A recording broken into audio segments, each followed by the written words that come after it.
আপনি যদি অপরের ক্ষতি করার চেষ্টা করেন, ভগবানও আপনার ক্ষতি করে দেবেন। কিভাবে ক্ষতি করবেন আপনি বুঝতেই পারবেন না, কিভাবে আপনার ক্ষতি হয়ে যাবে, কিভাবে আপনার অনিষ্ট হবে আপনি বুঝতেই পারবেন না। আর এর কারণ কি জানেন? আপনি অপরের অমঙ্গল চান, আপনি অপরের ক্ষতি চান। আরে ভাই, ঢিলটা ওপরের দিকে ছুঁড়লে সেই ঢিল সবার প্রথম আপনার ওপরেই পড়বে, আপনার মাথায় পড়বে আগে, তাই নয় কি?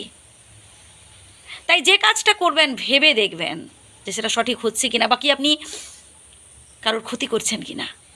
কারোর উপকার না করুন, ক্ষতি কেন করবেন? আবার এমন অনেক সিচুয়েশান হয়েছে যে কোনো মানুষ আপনার ক্ষতি করার চেষ্টা করেছে আগে, সেই রাগটা আপনার মনে এখনও পুষে রেখেছেন যে একটা সময় সে আমার পেছনে লেগেছিল, একটা সময় সে আমার ক্ষতি করেছিল, আজ আমার সুযোগ এসেছে, আজ আমি তার ক্ষতি করব।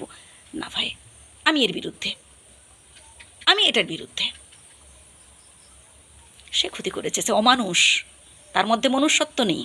আপনি তো মানুষ, আপনার মধ্যে মনুষ্যত্ব রয়েছে, আপনি একজন জ্ঞানী মানুষ।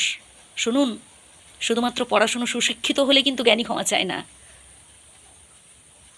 শ্রীরামকৃষ্ণদেব, ভাবুন তাঁর কোয়ালিফিকেশান, কিন্তু তিনি একজন জ্ঞানী মানুষ। মনীষীদের তলে তিনি পড়েন, কিন্তু তিনি ডিগ্রি অর্জন করেননি, কিন্তু তিনি মহান জ্ঞানী মানুষ।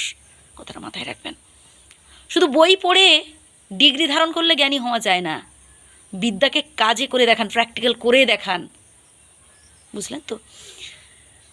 তো যাই হোক, আমি একটা রিকোয়েস্ট করব, কেউ ক্ষতি করুক না আপনার, বাদ দেন, আপনি সৎ পথে থাকুন, আপনি কখনো কারোর ক্ষতি করবেন না।